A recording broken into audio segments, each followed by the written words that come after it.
Just got this Master Lock number 5415D today.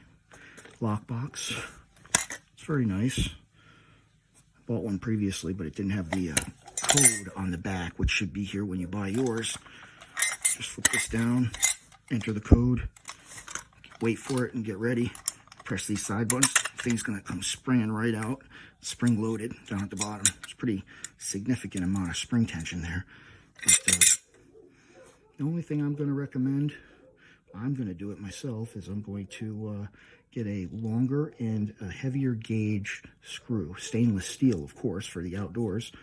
This is kind of a wimpy screw, but I definitely like this lockbox.